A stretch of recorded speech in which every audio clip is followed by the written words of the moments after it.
All right. Well, it's the top of the hour, so we're going to go ahead and kick things off. Love seeing all of the people in the chat sharing where you're located from. We got quite the crew here today. I've seen quite a few different states, even some international folks. I saw at least one from Mexico. I didn't know if there were any others that were popping in from international teams yet, but it's so exciting to be a part of this year's Sphero Global Challenge.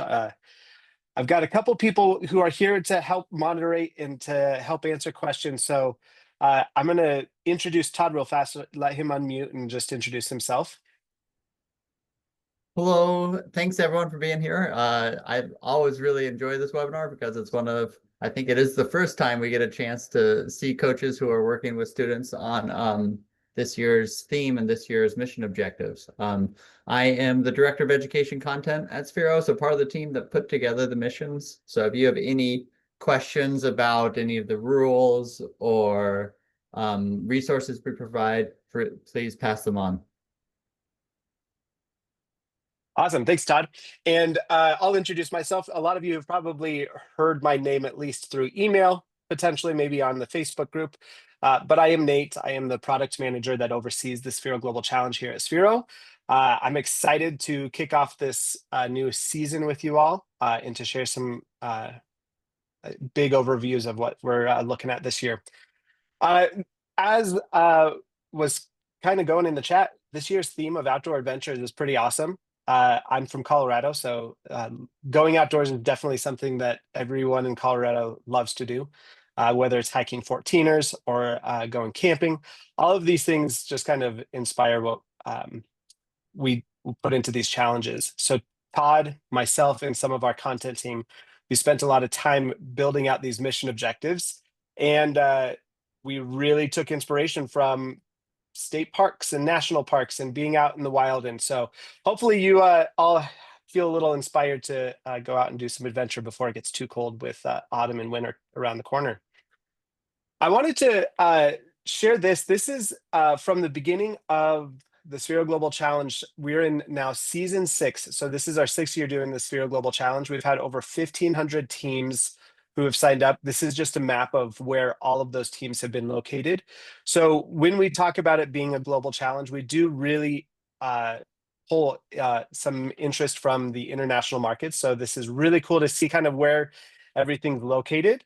What's really neat is when we have international teams competing for the World Championship. And we'll talk about that a little bit later, but we had a team from South Korea who was a finalist last year. We had Norway, we had Australia. So it's really cool to see, even outside of the US market, some of these teams really dig in.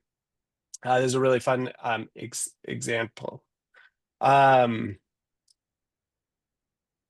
have 3 events for this year's theme of outdoor adventure. The first one is for our early elementary kids. This is our Indy Park Ranger event. The upper elementary and middle school age brackets, we have 2 different events: Wilderness Survival for Bolt or Bolt Plus, and we have the Rescue Vehicle for Rover Plus.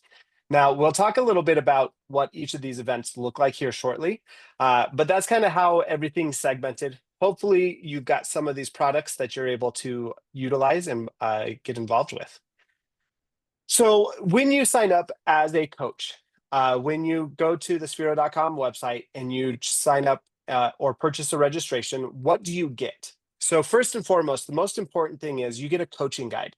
That coaching guide is going to be your source of truth for how you can guide your students through the Sphero Global Challenge throughout the from beginning to end. So we break up that coaching guide into what we call meeting agendas, or you can think of them as lesson plans. And we guide you through that process of helping your students become comfortable and familiar with the robots so that they can then complete the mission objectives as they're outlined in the rules. We also provide some checklists for you. So if you're trying to understand exactly where you need to be or what you need to do in that coaching guide, those checklists really provide a really good barometer for how to get set up. Those meeting agendas that I was talking about are really, really helpful to guide your students through. We also provide you the slideshow templates and coaching support from our team. The one thing that I didn't put on here, but is inherent in the registration is when you submit, that gets you a judge to review your submission.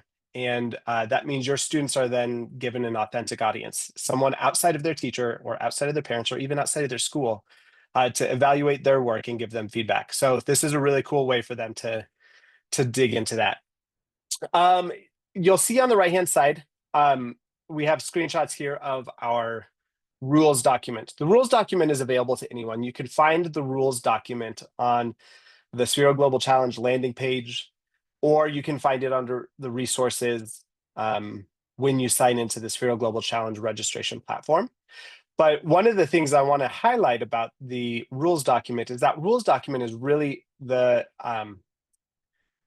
guide for everything that you need to know how a mission objective is going to be judged. And so that rules document is kind of one of the most important pieces that you can have for all of this. So when you talk about these 3 different events, you want to make sure that you have the correct gear for going on your adventure with your kids. So if you're doing the Rover event with your students, you're going to need at least 1 Rover. You'll need a Blueprint Season 6 kit. I forgot to change that to Season 6. Look at that. And new this year, we haven't really announced it aside from a small little email, or maybe you've seen glimpses of it in the Facebook channel. There's a new competition field for the Rover. So if you don't want to tape it out on the floor, you can go check out sphero.com and see that competition field. The cool thing about the competition field is there's actually a content, or I should say, another side to the map that when you unroll it is a Martian terrain. And we have a bunch of digital challenges that students can dig into some really cool challenges. Not related to Sphero Global Challenge, but just more things that you can do with your students in the classroom. We also have the Bolt Plus event, the Wilderness Survival event. So you're going to need at least 2 Bolt or Bolt Plus robots per team. So each mission objective uses 2 bolts at a time. You'll also need a blueprint kit for those 2 robots. And then again, we have a competition field that you're able to purchase if you would like, but you can also just tape this on the floor and do your own version of the competition field as well. We provide the dimensions for you to be able to do that. There's also I think it's a 65-page printable document that you can cut and tape all of the things together to make your own version. But I've heard from a lot of coaches that is very time-consuming and difficult. But if that's more your jam, you want to go that crowdsource way to get a competition field, go for it. It's a good one. And then the last event we have is our indie event. You just need 1 indie kit for your team and then craft supplies so that they can create some really beautiful creations. All right. Now, if you are new this year, there is a registration portal for your team to get all of the information that you need. So you have a link there on the screen that you can see, but this takes you to our Sphero Global Challenge registration platform. This is built off of our Sphero Central website.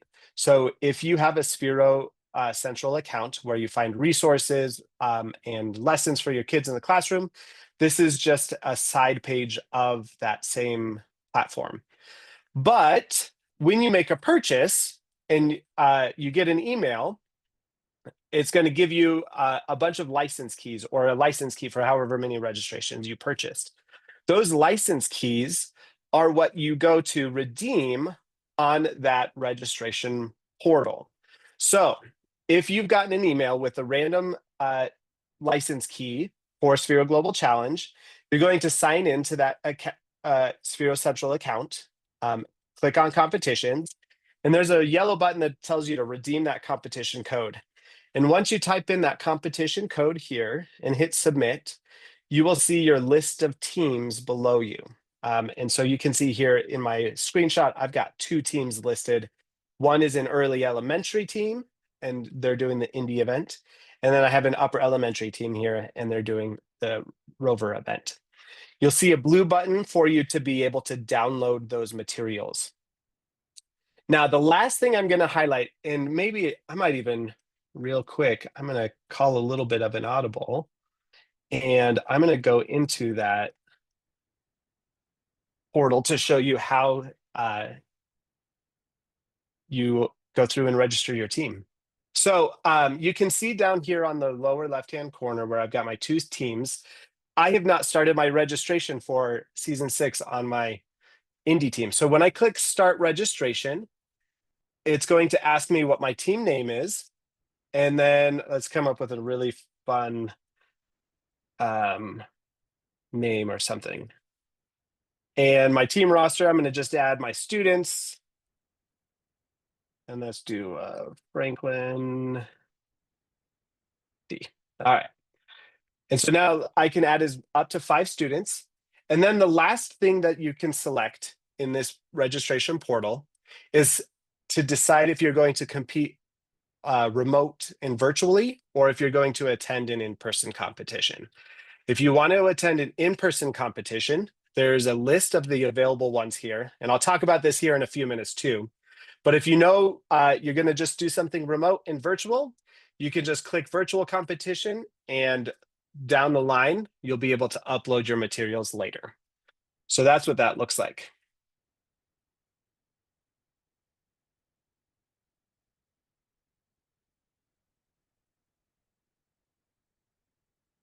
All right. And next, I'm going to talk real fast about the Sphero Global Challenge in how it's structured. So as I mentioned, there's 2 pathways to participate in the Sphero Global Challenge. The first one is our remote virtual submission. Now, students will complete their mission objectives remote. This is great to be done with part of your school after maybe part of a robotics program, or it can be done in your class as part of a technology class. But the students complete the mission objectives. There's 3 in the rules that are specified that the upper elementary has to complete, and the middle school age bracket completes all 5.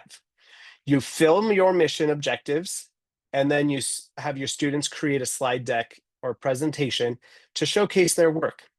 Embedded in that slideshow will be the videos filming of the mission objectives. And then the students will submit their video and the slide deck to that SGC registration site. On the in-person tournaments, it's really the same challenges. The only difference is instead of having students film and submit their work online, they present live to judges at the day of a tournament. And the only change here is that instead of students having to fill out a slide deck or a presentation, in lieu of that, they actually conduct an interview. So there's a judge that will interview them and ask them questions as a team, and they get to answer those questions. So it's a little bit of a different format for that in-person tournament. The nice thing also about the in-person tournaments is we have the ability to do awards for the tournament. So if you have a bunch of teams at a tournament in, let's say, Missouri, who are all doing bolts, you can award first, second, and third place winners to the teams that are at that event. It's a really great way to get involved with the community too. So there's some really cool things. Here's a list of all of our known in-person tournaments at this point. If these are anywhere near you and you want to figure out a way to get to them, this is a really great way to dig in and find some community as well. Here's a short little video showcasing what an in-person tournament looks like.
All right. And one of the things I wanted to highlight with that one is that when you do it in person, because we're dealing with spherical robots or robots that are operating in the physical world, and you don't get to film your attempts as many times as you want, we do operate on rounds where teams have 5 minutes to complete their mission objective in the 5 minutes. And so if something maybe goes wrong or they didn't have their robot aimed correctly, they have the ability to restart. So they get a 5 minute window to get their best result. So for this season, for the Sphero Global Challenge, these are kind of the key dates that you want to be paying attention to. Most importantly, the highlighted one there is if you are competing remote and virtual, February 18th is when those submissions are due. Now, the line before that, where it says the last day to purchase registrations, that is the last day that we can sell you a registration. So if you're working with students, and let's say you have 9 or 10 students who are all doing the challenges, and you decide you want to spin off a second team, so you have 2 teams of 5, that would be the cutoff for you to be able to buy that second registration. The other cool thing that we talk about here is in January, we'll have another webinar kind of like this, but it's really an open office hours for you to be able to come in and ask questions, for you to be able to get the support you need before your submissions are all due. And last but not least, in the middle of March, once we have all of the tournaments completed and we've had all of the virtual submissions evaluated, we invite the top 10% of the teams to be a part of the Sphero World Championship. And I'll talk about that more here soon.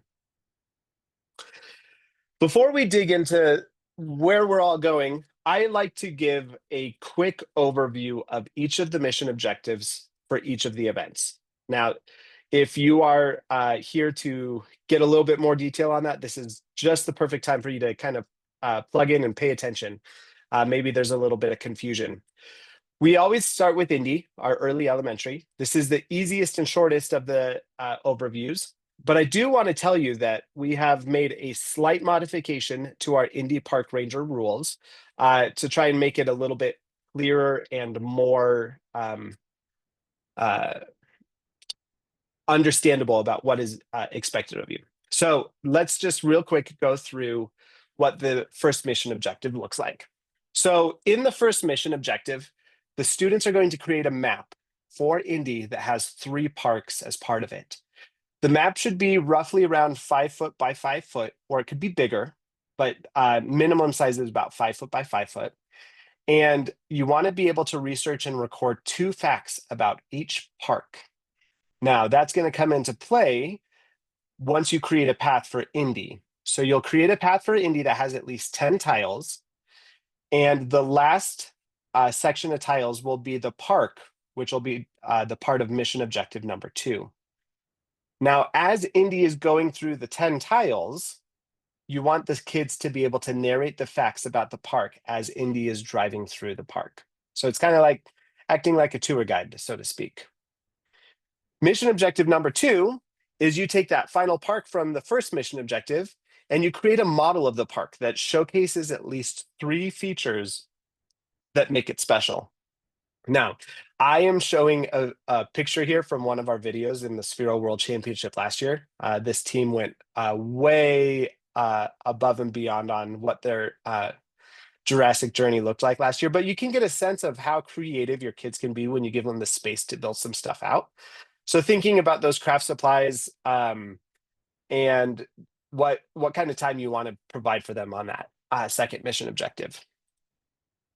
Now, the third mission objective is programming a new path. So this would be a second path for the Indy to drive. This time they're going to take on the role of a park ranger. That path needs to have at least 12 tiles, and you're going to create a hill for Indy to drive up. And I don't know why it says marriage there. I need to students narrate. That was a weird autocorrect. What the park ranger is doing. And here's a quick little video to kind of show you what that looks like from our first mission objective last year, or 2 years ago.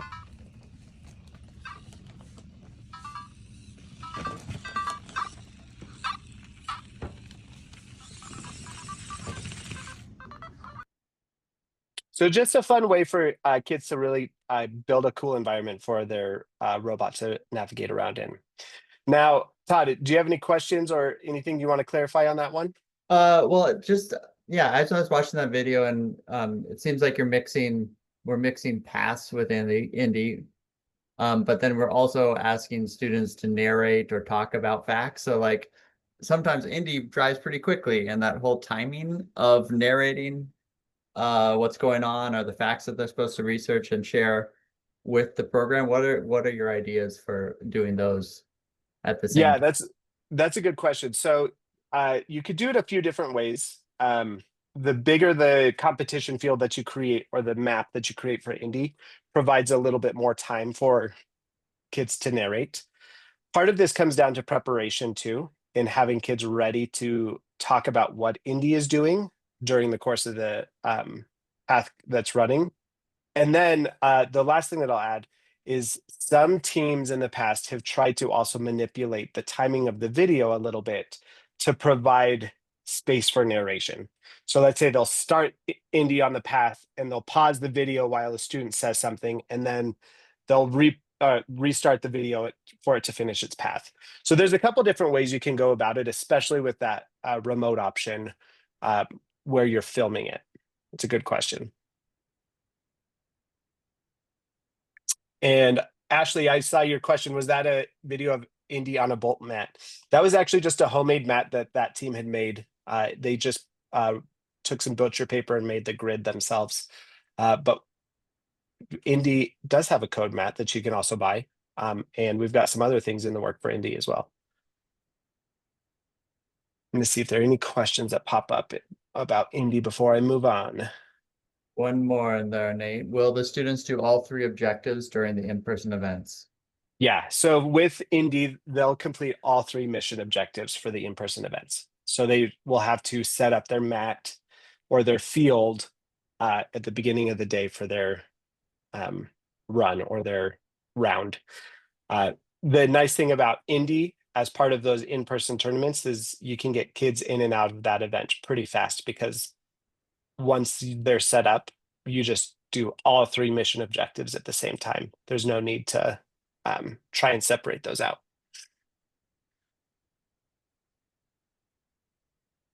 Yeah, Grant, that's a great question. If the video can be manipulated, how does that change things for the in-person? That's a really good point. The nice thing about the in-person is we already provide a little bit of grace into those rounds for the kids. But that's not to say they couldn't do something similar where they have a path and maybe they stop Indy on a red tile and then they use a green tile right after that as part of their path to keep Indy moving so that they can continue to narrate. So there's also some ways that they can use that that path building to help them with that too. For our Bolt Plus event, the Wilderness Survival, we say Bolt Plus is our main robot for this. If you don't have Bolt Pluses and you have the original Bolt, that is totally okay as well. We just wanted to take advantage of the new robot as much as possible, and it's got some new features. So if you need a new robot, that's a cool one. So mission objective number 1 is to stay on the trail. So with this one, like I mentioned, there's 2 robots. They are in their separate starting areas. You're going to place 16 10-pitch obstacles in the correct coordinates. And we have those all listed in the rules, but here's a diagram of what it looks like. And you're going to program Bolt 1 and Bolt 2 to meet at the center, what we're calling the rendezvous point. Once they're in that rendezvous point, you're going to program a celebration that includes movement, lights, and sounds. One of the things you'll notice is we always like to start with just a movement-based activity for the kids to get feeling successful right away, because it's really easy to get motion with the robot. You'll also notice that in the course of the presentation today, if you see this little spinning clock, that means it's going to be a timed mission, something you need to pay attention to, where time is a factor. Mission number 2 is to build a fire. You're going to place blueprint trusses that's the same size as mission objective number 1 into the fire collection zones as outlined on the grid. Bolt 1 and 2 begin at the campsite at the middle of the competition field. Each bolt can take up to 2 trips to the collection zones and then return to the campsite. And this act of collecting firewood is basically just bowling. All you need your robots to do is to knock the trusses over or knock over the tree, pretend they're a hatchet, knocking it down. And by knocking them over and then coming back to the campsite, that's how you are getting credit for collecting firewood. And then the last little thing about this one to make it a little bit more difficult is your students have to program a way for the display on your robot, whether it's the matrix on a bolt or the LCD display on the Bolt Plus, to make a campfire. And they spin it by hand, and they have to somehow display on the program it on the display some kind of fire. And Nate, just to interject here quickly, I noticed there's a lot of returning teams out there in this webinar, so that's really cool. But something that a change we made for this season compared to last season is the rubrics. If anyone has had the Oh, chance yeah. to go in and look at the rubrics, we've tried to make the rubrics a little less subjective and to give students and teams points for really concrete tasks. So for example, in this one, if they knock each piece of firewood they knock over is worth a certain amount of points. And so it's very clear what score they will get. And you could actually probably see some of that as Nate goes through these mission objectives, that these might be a little easier for judges, whether they're in person at a event or whether they're a Sphero employee to judge and score. And then the second thing is if you ever have questions about like that last thing, well, how are students going to spin Bolt or Bolt Plus to make it display an image of a campfire? Go back to those coaching guides, because those coaching guides actually point to resources, whether they're other Sphero lessons or programs that show students similar things. Yep. And Kelly, I saw your question in the chat there about like the hand. So think of it like they're spinning a top. So you basically are finding a way to turn your Bolt or Bolt Plus into a top so that once it's spun, then something displays on the display. And Claudia, yeah, they're just knocking over the trusses. For mission objective number 3, this one we call it feeding frenzy. There's a safe zone where your Bolt Plus is going to begin, and you're going to have a Bolt 2 acting as the bear in the bear cave. Now, this one requires a little bit of programming ahead of time to make everything work correctly. Bolt number 1 has to be broadcasting infrared. As it's programmed to broadcast infrared, it's going to travel to the different food areas and complete a different action based on which zone it goes to.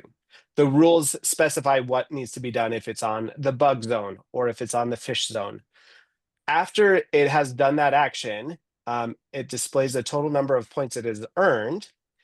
And after 30 seconds, bolt number 2 comes out of the bear cave and is programmed to follow the infrared of that first bolt. And so bolt number 1 needs to make it back to the safe zone, turn off broadcasting before the bolt number 2 catches it. So this one's a little bit of a cat and mouse type of game where you need to try and collect as many points as possible before the bear comes after you.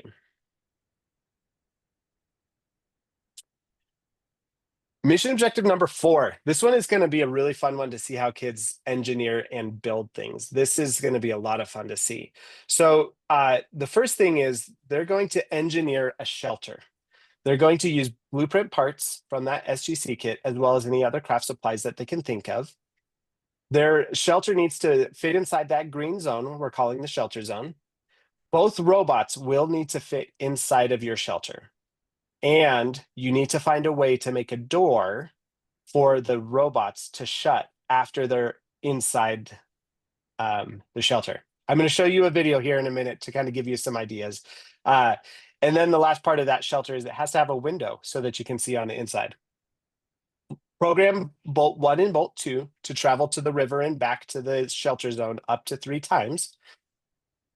At the end, the robots need to roll into the shelter and close the door. And then after the door is closed, you're going to program the LEDs to turn on based on an event or an action using the light sensor. Here's a short little video to show you a little bit of what this could look like.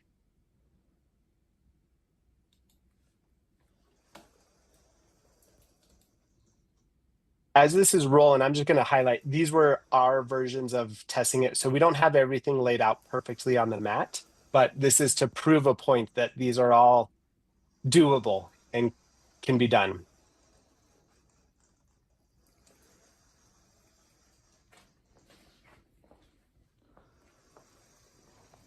Yeah, you can imagine the process of um, making these mission objectives. We do a lot of testing to see how possible they are and how many different ways there are to do these things. So like that's just one example.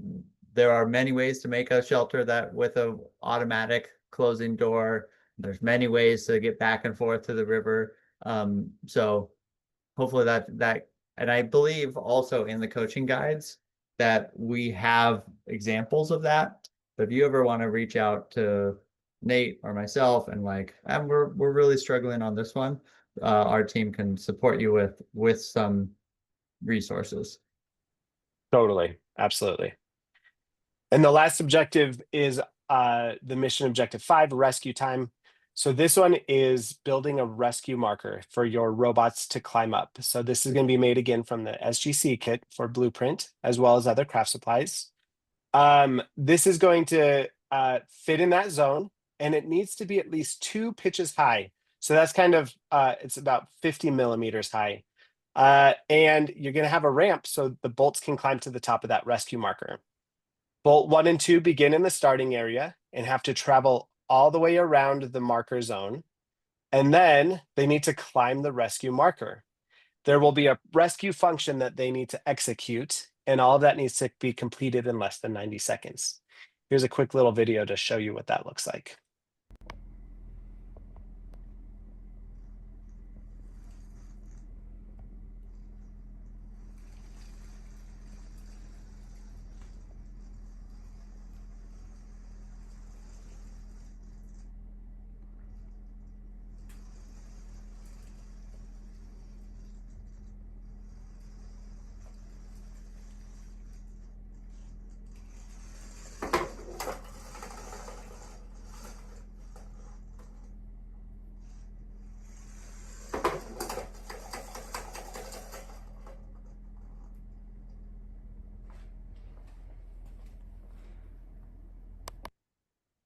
All right, and with that one, Todd, if I'm not mistaken, that was 4 pitches tall, I think.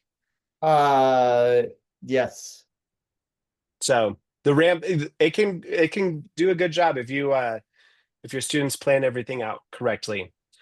Leanne asked a question I just saw about the team sizes. So we do have a team maximum size of 5. And part of that is a philosophical choice to make sure that kids are a part of a team and that they're actually helping contribute. Once you get more than that, especially with some of these mission objectives, you just have kids who are sitting around and not really participating as much. Um, could you have extra students as part of a club or part of the team that aren't really doing anything? Yeah, it's possible, but for our records, we only let you add 5 names to the registration site. So that's going to be something you'll want to decide what's the best course of action for you and your situation, and figure out maybe what works best. The last event we have is our rescue vehicle. And this one, we tried a few new things this year with Rover Plus, which I'm really excited to kind of talk about. So the first one is mission objective 1 is actually a fully driver controlled mission objective. So they set up the competition field as it's outlined here. There's garbage bags in the form of the trusses. There's a dumpster that's U-shaped kind of thing in grid D6 there. You've got a trail gate, which is a spinning mechanism between E2 and E3, and then a bridge between or on G2. Now, this is all driver controlled. And so you're going to build a mechanism on top of Rover to be able to complete these things. Push the garbage into the dumpster, open up the trail gate. You need to be able to cross the bridge without hitting the trusses. And you need to park in the garage, which is grid I6. Now, when you think about this is cool, but I don't have a video of it running, but this is definitely doable. But you'll notice, I'm going to just point out the grids for the Rover to cross the bridge in G2 here. you can't build anything wider than what Rover is. So all of the things have to be contained within the width of Rover for it to be able to cross that bridge without hitting the trusses. So there's some fun little engineering challenges with this one. Really easy to get started with this challenge though. Mission objective 2 is taking advantage of Rover being able to do some different types of climbing and movement. So this is a programmed mission objective. We're back to regular programs. Teams design the ramp, the tunnel, and uneven terrain. Rover needs to drive over the ramp. They need to drive under a tunnel, and they have to drive over uneven terrain, which is something at least one pitch off the ground. At each of those types of terrain, you're going to change the Rover LED's color based on the terrain. And then last but not least, you need to finish in the garage. I will say, when I say drive over the ramp, this is programmed. So even though I'm using the term drive, it's just Rover rolling around because it looks more like a tank or a car. I use drive pretty interchangeably with roll. But again, pretty straightforward. Over, under, and uneven terrain. Mission objective number 3, what we're calling River Run, is using the color sensor of Rover. Now, these are the specific colored tiles that come with the Rover. You don't have to use those specific tiles. You can use any color paper because Rover can use any color and be programmed for different colors. But it should be set up similar to what this is. So every time Rover comes to a blue tile, it needs to change the LED to the tile color, speak water detected, and back up off of the blue. We don't want it going across the river. Once it sees yellow, you need to change the LEDs and then speak back on the trail. Once it gets to purple, it needs to change the LED, move to the grid B2, turn on the headlights for 3 seconds so that it can get the hikers have some light. Then it needs to go to the green tile, change the LED, increase your speed, and drive to G2 H2. And then it needs to cross the bridge, which is the red tile, which says crossing the bridge after you change the LED. Mission objective number 4, I've got a video of this one. It's a little bit longer, so I may not show the whole video, but you'll get a sense of it. You're going to have your students research and build something that would be a fire hazard in the woods or at a campsite. You're going to have them programmed to scan the perimeter of each fire hazard zone, and you're going to teach them how to build functions. One function is going to say, yes, there's a fire in the fire hazard zone, or there's a fire hazard, I should say. And so they need to flash the LED 3 times, speak fire hazard detected, and push the fire hazard to the safe zone. Then you also need to find ones that say no fire, and then it says no fire hazard detected. You're going to return to the garage and count the number of fire hazards using a variable. The one thing that I forgot to put on this slide here is if there is something in the fire hazard zone, you need to push it to the safe zone. Here's a quick little video of the first half of the mission objective.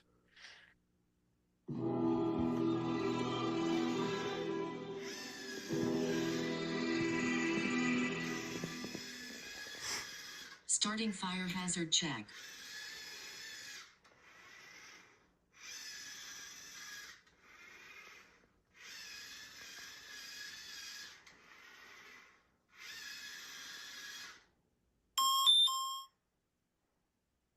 Fire hazard detected.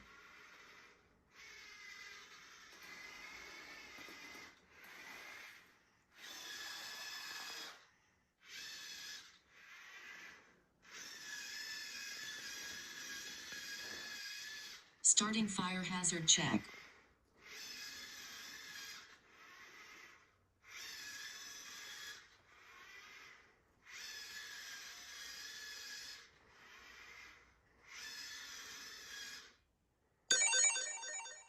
No fire hazard detected. Okay, and I'm going to pause there so you don't have to, but you get the sense of what students will be doing in that one.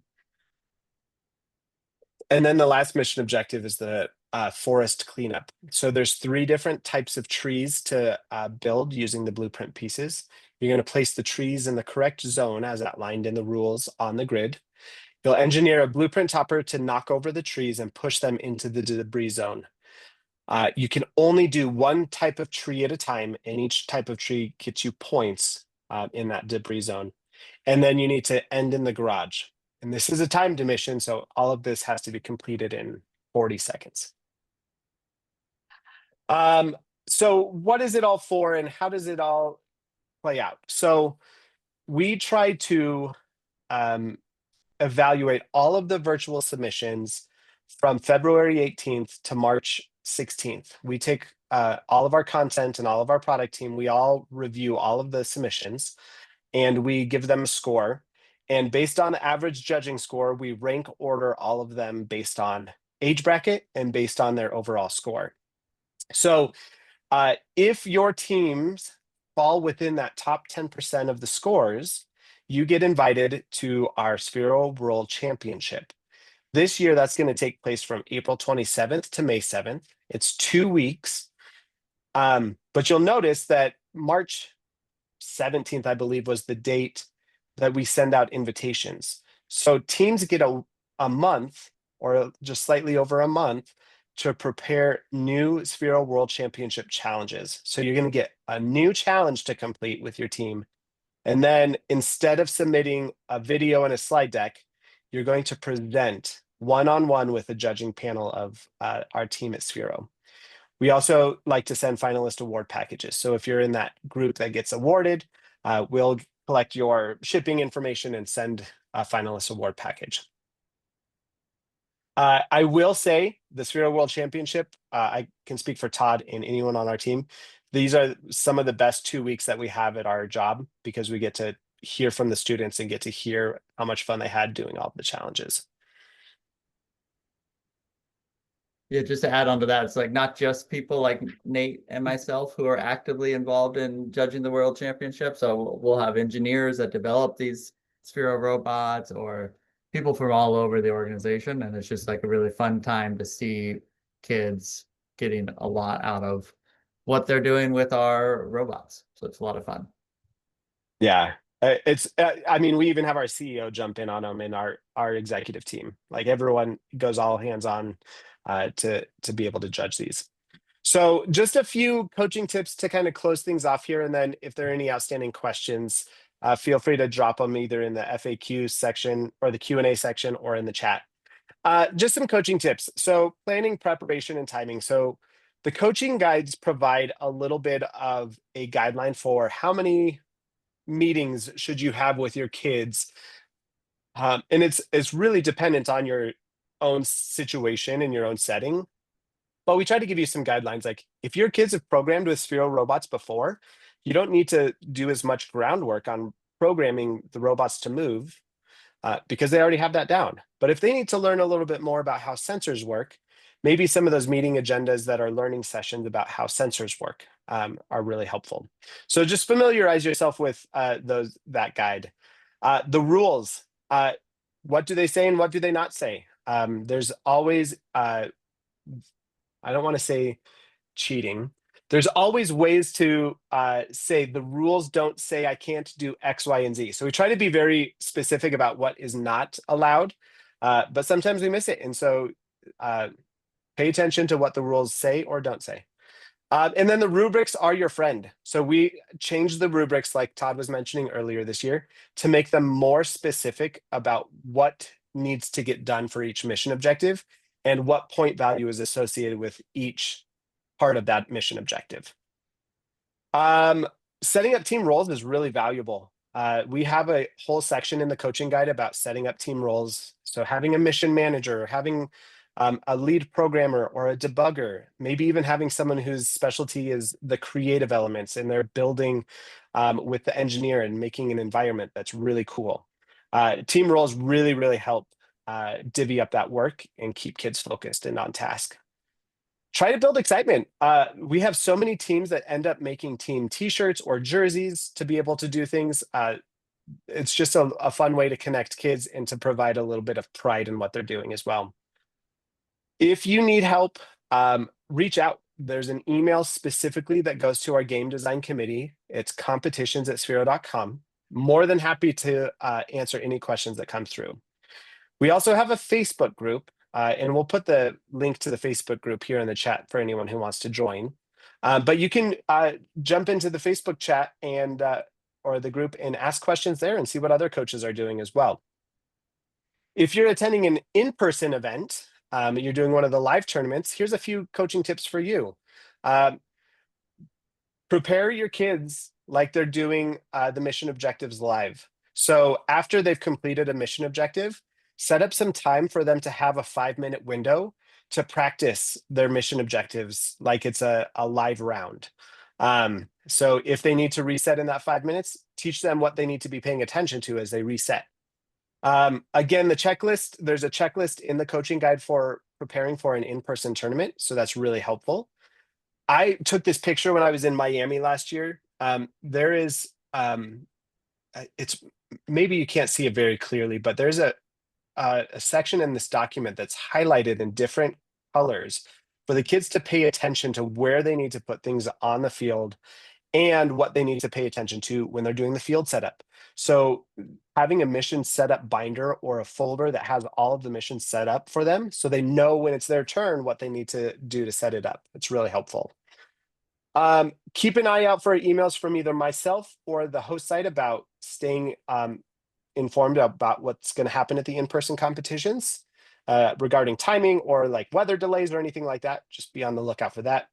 And then always just look to some of the Sphero EDU programs to find more lessons or more things to get your kids to learn things that maybe will help them if you have that extra time. And the last one, similar to the other one, make t-shirts or jerseys, but because you're going to an event, create a team cheer for your teams to be able to chant at the tournament, or do some kind of team building event that gets them excited about that. So let's stay in touch. The Facebook group, someone I already saw Cassie put it in the chat, so you can link to that and join. Email any of the questions that you have to us at competitions@sphero.com.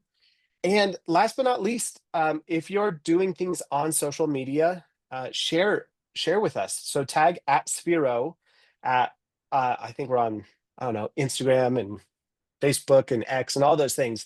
But share with us because we actually love to engage with it. And we actually love showing our whole company what people are doing. And the Sphero Global Challenge is one of the best ways for us to be able to show that. So with that being said, I'm going to pause. And Todd, I don't know if you saw any questions that popped up in the chat that maybe we can just do a quick Q&A to wrap things up. I was doing my best to answer them as they came in. One that I'm unable to answer is Claudia was asking for a little more details on the event in Houston. Do you know which part of Houston it's located in? It's going to be on the University of Houston campus. I'm still working with the organizers there to get things sorted about where and all that kind of stuff because it's, I forget what year, but they're doing a ton of construction on the campus because they're getting ready for a huge anniversary year. So, but yeah, I believe it's going to be on the University of Houston campus. Last thing I was going to say, another way to engage with the team and the community. I was actually talking with, maybe she was here, but someone from Los Lunas in New Mexico yesterday about doing a showcase. If you're doing this as part of an after-school club and you want your parents to see what's going on, you could send them a video of what you're doing, which would be great. But you could also schedule a showcase night and have your teams demonstrate their best mission objectives live for their parents and the community, the principal. Bring some cupcakes and some lemonade, and they're going to have a blast showcasing what they're doing. So something like that's a really great way to get into the community as well. So lots of cool ideas, lots of cool ways to engage. We're really excited about this upcoming season. I think this is my favorite theme that we've had so far, but it's going to be a really fun year, and I'm excited. With that, I'm going to see if there's any other questions. Yes, Nelly, I'll see you in Miami for sure. The Dallas location, I believe, has been chosen, but I don't know it off the top of my head. I'll see if I can get that answer for you, Jonathan. If you want to email that competitions email, we can get you the answer. Yeah, Carrie, you nailed it on the head. Just great way to get into the community. Okay, I'm going to wrap it up.